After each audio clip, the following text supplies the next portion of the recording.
السلام عليكم ورحمة الله وبركاته. ازيكم حبايبي؟ عاملين ايه؟ يا رب دايما تكونوا بخير. طبعا تكملة سلسلة التنظيفات اللي ما بتخلص.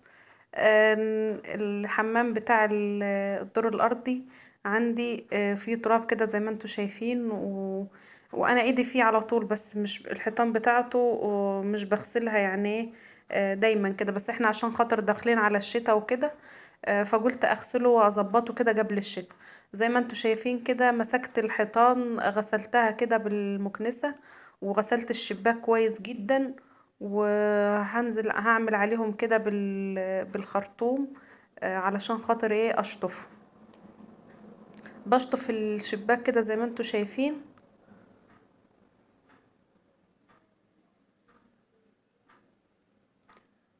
طبعا لقيت نفسي ما شاء الله يعني ايه، فاضية كده موريش حاجة، قلت ادخل على الحمام اعمله. زي ما انتوا شايفين كده، مسكت الشباك غسلته كويس جدا. حطيت شوية معطر وشوية اريال صغيرين في المية. ومسكت الشباك طبعا اللي انتوا شايفينه هناك ده، المنور. طبعا ايديا مش بالطوله ولا زعافة ولا اي حاجة بالطول. فهو في عنكبوت ملناش دعوة بيه، خلينا في اللي احنا فيه وخلينا في الداخل اللي جو. تمام. فمسكت الشباك كده غسلته غسلة كويسة، والحيطان كمان. وزي في بداية الفيديو انتوا شفتوا المشايات اللي هي بتاعة المطبخ كده، انا غسلتها قبل ما اعمل اي حاجة في الحمام. وبس ما صورتهاش بصراحة لان ما كنتش ناوية اصور. فغسلت كده الحيطان كلها زي ما انتوا شايفين، وبنزل عليها كده المية. قاعد حبيبي، خدت جنب جنب علشان خاطر ايه، ابقى عارفة ايه اوله وايه اخري. وعشان خاطر كمان الحاجة ما تنشفش على الحيطة، يعني مثلا الرغوة كده ما تنشفش على الحيطة. اهو زي ما انتوا شايفين، طبعا عملت الحمام كله كله. الحيطان والحوض والمراية وكل حاجة عملتها. فطبعا في المرحلة ديت ما كنتش لسه غسلت الجنب اللي هو الرف ده.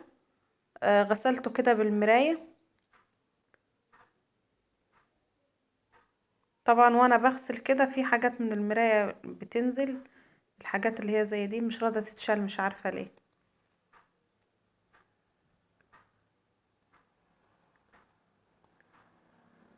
اهوت حبايبي زي ما انتوا شايفين، طبعا في المرحلة ديت بغسل كده الحاجة كده وبكب عليها كده عشان تتشطف كويس.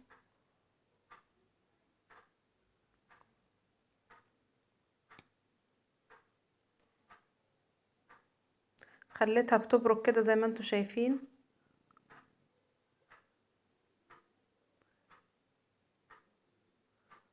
طبعا شطفت الرف كده ورجعت كل حاجة مكانها. وهنا بقول لكم هغسل الحوض واظبطه.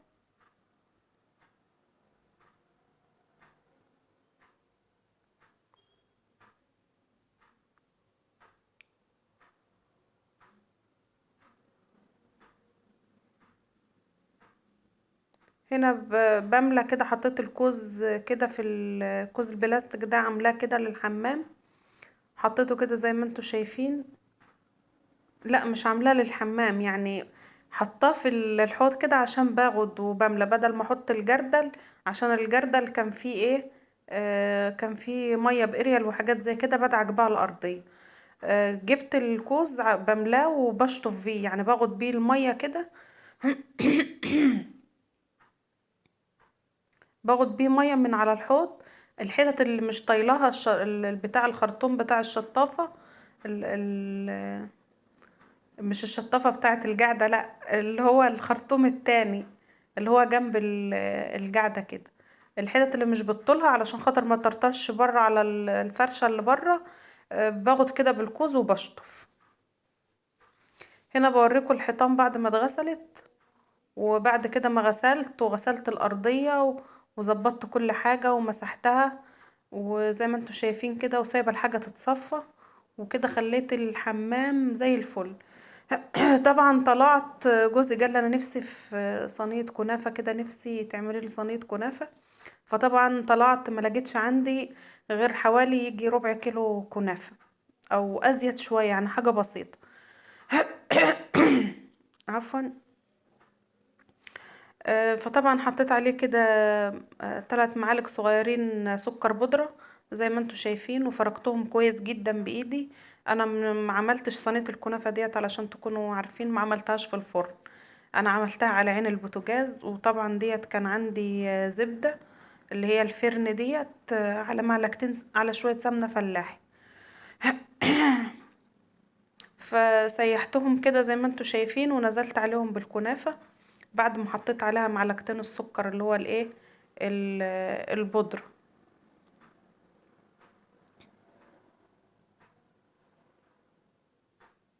وهنا عندي صينية صغيرة، صينية مقاسها صغير جدا.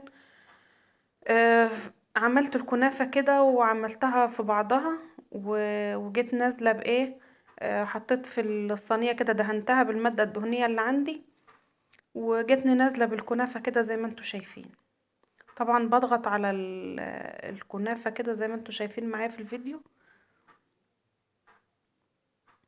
وبحاول املى الحتت الفراغات اللي هي ايه، في الحرف بتاع الصينية كده زي ما انتوا شايفين.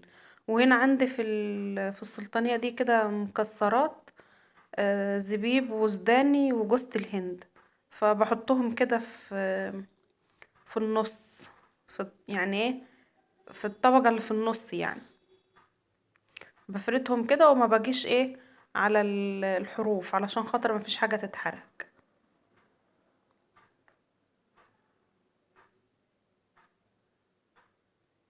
باخد الكمية اللي باقية من الكنافة بحطها على الوش، بحاول ان انا افردها كده كويس عشان خاطر ما يبقاش فيها حتت مكلكعة او مطبات، حتة طالعة وحتة نازلة زي ما انتوا شايفين كده.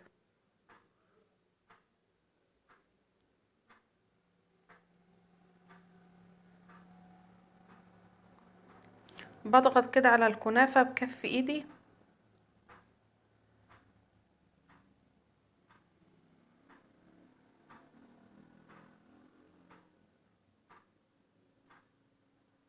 وبعد كده هجيب صينية اصغر من الصينية ديت، حاجة صغيرة كده، وبضغط عليها لحد ما تكون معايا بالشكل ده. طبعا بجيب كمية السمنة التانية وبرشها كده على وشها زي ما انتوا شايفين.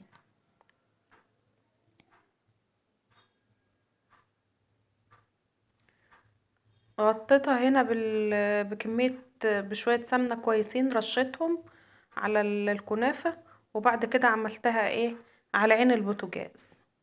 طلعت معايا بالشكل ده، ما تضحكوش عليه عشان خاطر في حتة او في جنب كده لسع مني. هو يعني مش لسعة جامدة، بس هي لسعت مني بصراحة. فبس كانت جميلة والله بجد، واتمنى ان انتوا تجربوها. وطبعا كنت عاملة الشربات وسايباه يبرد من بدري، كنت حاطة كوبايتين، كوباية وربع من السكر على كوبايتين مية، كوباية ونص من السكر على كوبايتين مية، وسبتهم يغلوا شوية على النار. وبعد كده عصرت الليمونة، وبعد كده حطيت نطرة ذرة فانيليا صغيرة. و زي ما انتوا شايفين معايا كده في الفيديو، وطلعت معايا صينية الكنافة ما شاء الله، طلعة جميلة. هتمنى ان انتوا تجربوها، ويا رب يا رب يكون الفيديو بتاع النهاردة عجبكم. ولو عجبكم الفيديو ما تنسوش تشتركوا في القناة وتفعلوا زر الجرس، تضغطوا لايك للفيديو علشان يصلكم كل جديد، وتقولوا لي ايه رأيكم في التعليقات في صينية الكنافة بتاعتي اللي طلعت محروقة شوية. السلام عليكم ورحمة الله وبركاته.